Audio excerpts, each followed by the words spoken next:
what the heck is the relationship between the federal government and academia supposed to be? And so that's where we get to Thorny Questions Part 2.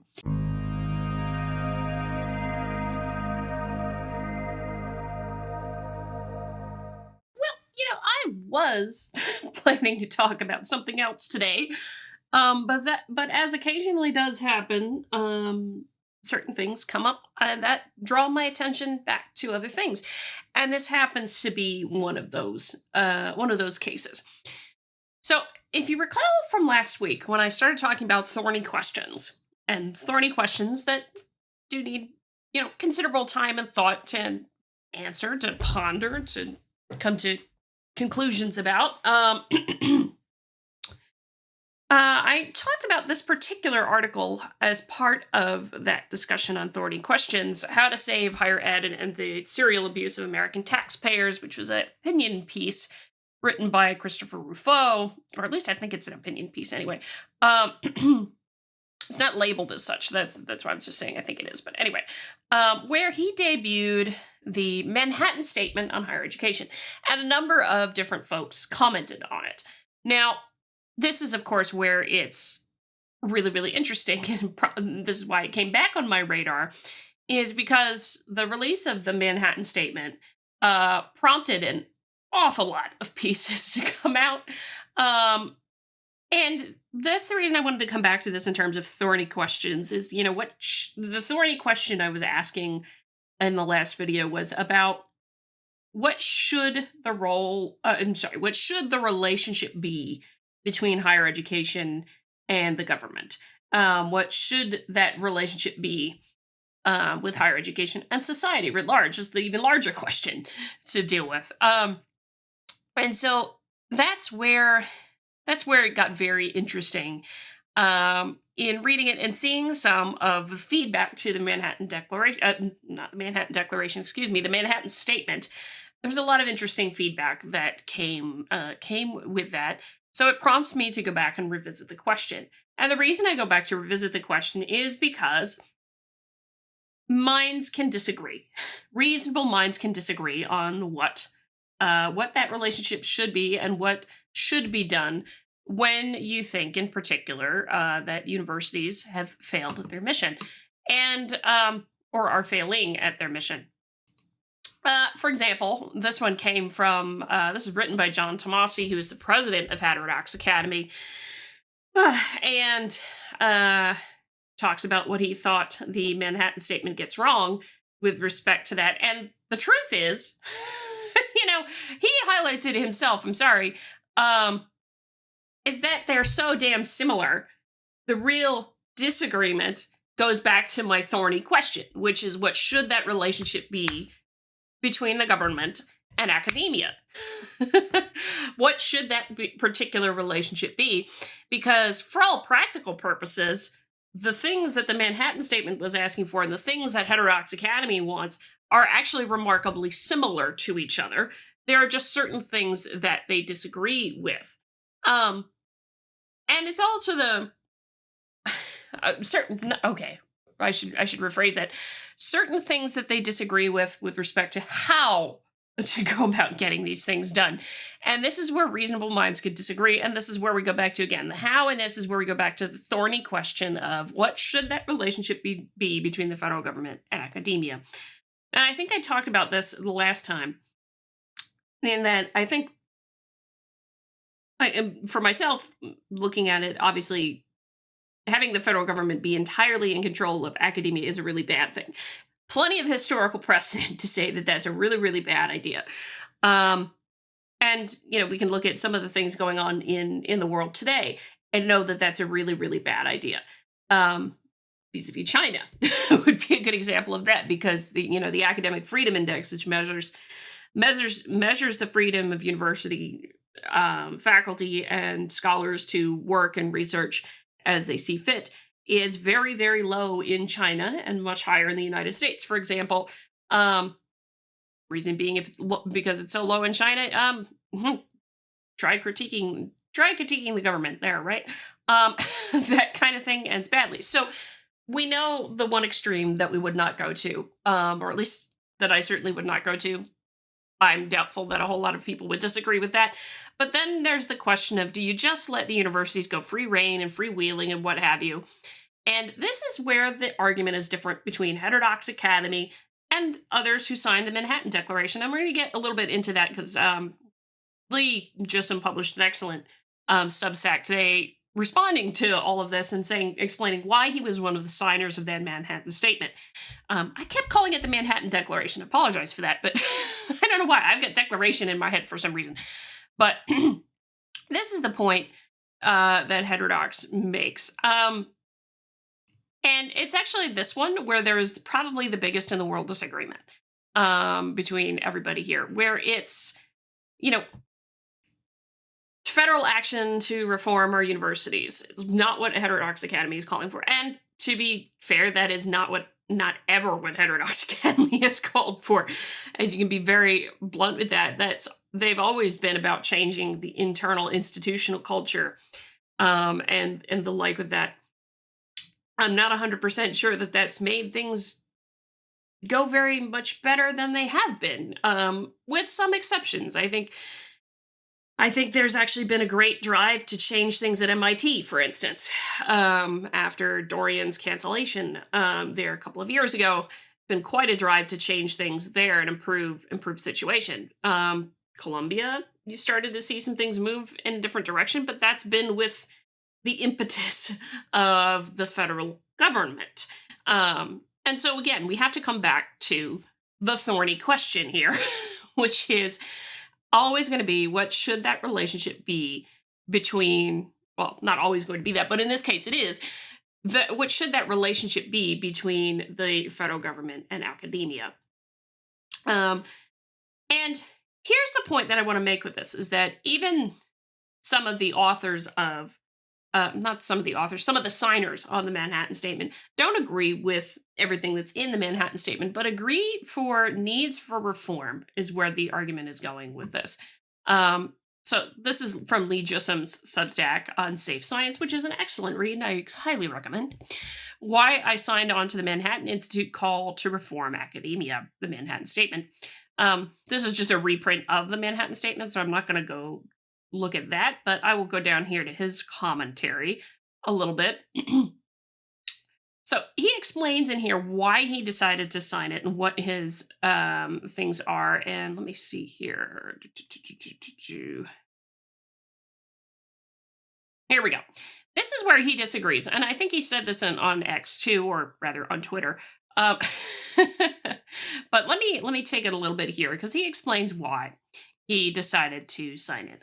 This is a call to political action, not a scientific treatise, even though it sometimes makes fact claims.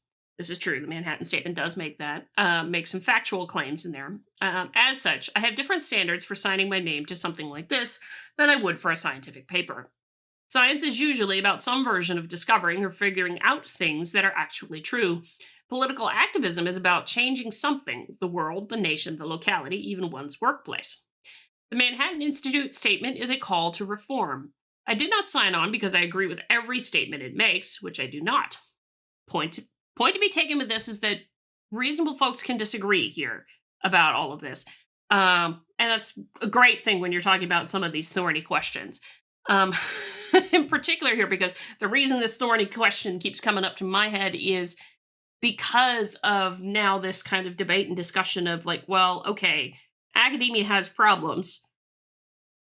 To what extent should it be externally solved, and to what extent should it be internally solved, is basically the shorthand version of it, because you can get into beyond just the government getting involved, right? You could also get into things with different philanthropies and going for a free market solution, or founding a new university. University of Austin, for example, is one such thing. But anyway, I signed on because I endorse the proposed reforms, either entirely or with some modifications. They are sufficiently non-specific that exactly how they would actually be implemented is wide open. And this is actually where I should go back, because Lee makes a good point that I didn't consider when I last talked about this particular topic, and talking specifically about the Manhattan Statement in that last video. The thing that I find fascinating with it is that he's right in that there's no really super specific thing on how it would be implemented. And so some of the legal things that would come up as a very, very big concern when you're talking about the government involved with academia, and of course, do have things like the First Amendment and what have you, and thank goodness for the First Amendment, and all of those kinds of things. You gotta figure out how to work within legal bounds here, to make these things happen. So that's what makes it possible to say, okay, we don't know exactly how they would be implemented. I also signed on because I have seen no evidence that academia will reform itself to address the problems resulting from its overt politicization and evolution into an engine that calls for the advancement of progressive values, policies, and worldviews. Before Trump, calls to reform are made by an infinitesimal small portion of faculty who were not merely duly ignored, they were often denounced, such as here or here, and the radicalization of the faculty simply continued apace, and bringing with it a cratering of support for academia, especially among Republicans, but even to a lesser extent among Democrats.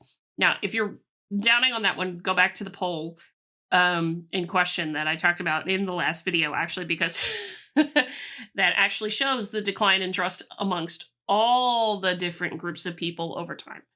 And that is actually exactly to the point that Lee is making right here. Since Trump's attempts to reform assaults on academia, there has been far more open discussion of the need to reform academia and how to do it. This is good, but so far, entirely ineffective at actually getting universities to change anything, except when the Trumpian assault has been massive, as it has been in the case of Harvard and Columbia. I have seen literally no serious efforts by most universities to attempt serious reform.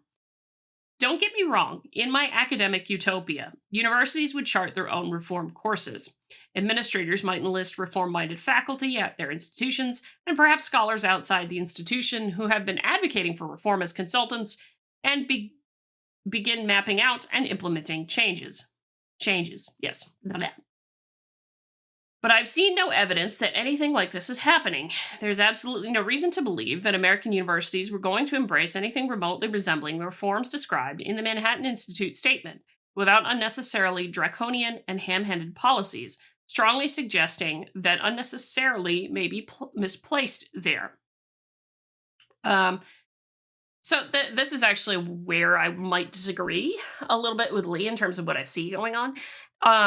In that, like I highlighted, the one thing with MIT in particular, and some of the free speech things that happened there after Dorian's particular experience with them, there have been a number of other universities that actually, gosh, it was sudden.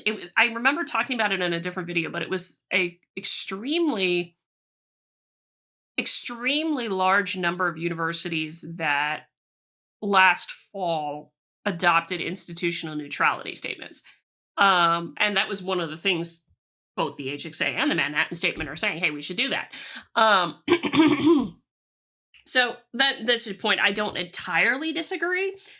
But then again, I don't entirely agree with HXA either, that it can be fully done, that any such reforms can be fully done from the academic side alone. And so there's a lot of questions there again that I have. I always get leery about having a huge amount of government involvement in anything, left or right. It doesn't matter to me which way the government is. It's concerning to have a huge amount of government involvement in anything. But that's where it's interesting. So I don't entirely agree with Lee there, but that's beside the point. I more agree with his main premise that I'm not 100% on the camp of a whole huge amount of reforms are going to happen because of internal pressure from faculty. And I'm also not 100% in the camp of, well, force it down from the federal government either. If only because, go back to the other thing with the DEI lawsuit with the National Academy of Scholars. That's where I'm like, maybe not. But that's neither here nor there. Think about it though, because even if you do separate the question here, if you ever thought, worst of times, universities in need of terrible reform, what have you, that still leaves the question of who do you do it internal, do you do it external? And that's where people can have very reasonable disagreements with each other. This goes back to the thorny question. And so I love seeing things like this come across my feed because it helps me think about it a little bit more myself in terms of what I would like to see. Because I, in principle, I mean, not that one.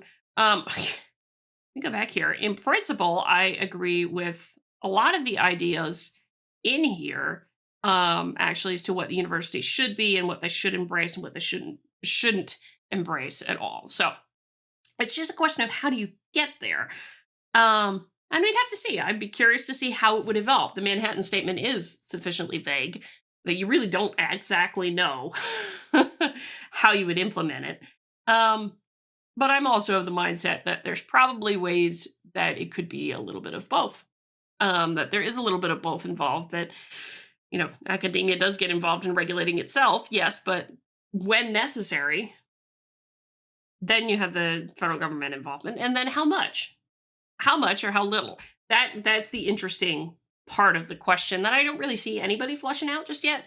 And I would be curious to see more of the thoughts and things as they evolve. But anyway, this is the other thing, though, that I'm so glad that Lee wrote this in here, because this is the thing, is reasonable people can completely disagree. He signed on to the Manhattan Statement, but, he doesn't agree with all of it. That's totally fine. And he agrees with the proposed reforms. So some of the rhetoric in the statement strikes me as a bit histrionic. I will admit, I was like, some of that was really histrionic to me. So I agree with Lee on that one. Let's see.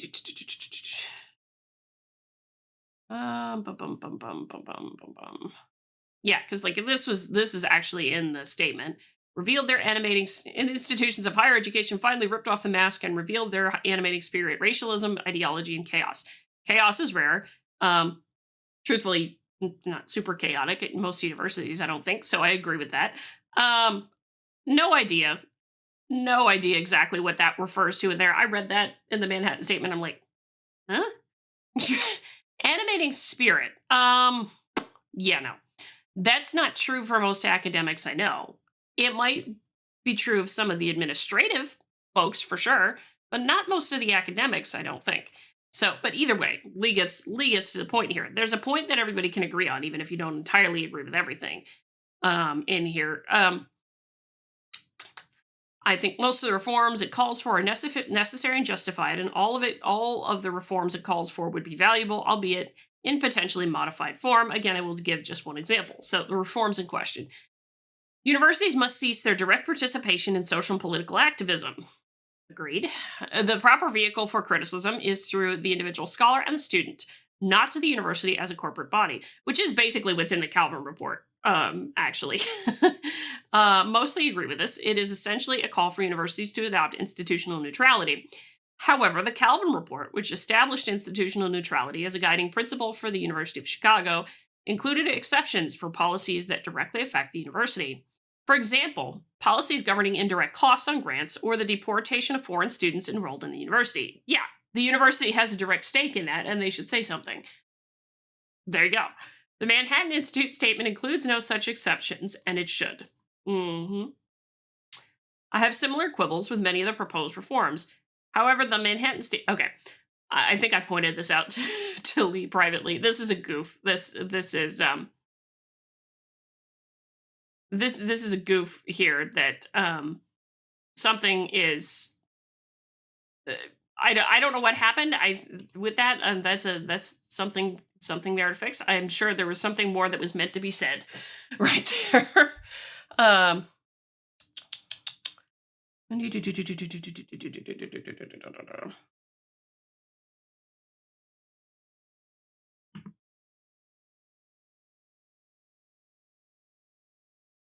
Let's see. And he gets into the pragmatic thing here. He goes on further to talk about some of the some of the feedback here. Yeah, talking about things that are directly related and why certain things shouldn't be at the university. Like, particular prime example here is different thing with admissions, where the Supreme Court decision was involved. Oh gosh. Pointing out where he's pointing out at the end of this, I won't let this go on too much longer because this is already a long video, and I encourage you to go read Lee's piece. But where this is interesting is this Manhattan Statement signers, this one author in, oh gosh, what was it? It was Inside Higher Education, claims that they're all the alt-right and the old-right. He doesn't know that. I made a point to say that when I read that piece. I'm like, I don't know what all of these folks have as their particular political, their ideological leanings. In fact, I know a couple of them are left, like Peter Boghossian. Peter Boghossian is much more left than right. I mean, what the heck? So, yeah. So he's going through here with the very far left critique. He goes back to the Heterodox Academy one too, which I already showed. Which, the biggest difference between the Heterodox Academy thing and the Manhattan Statement is they just don't agree on whether or not it should be federal at all. Is on that point. So, where do I kind of fall in this? When I think about the relationship between the federal government and academia, it's complex in there, but just as with anything, I do think the powers of the federal government should be limited. There is a role there, but there is a role there perhaps where the government would be involved in making adjustments.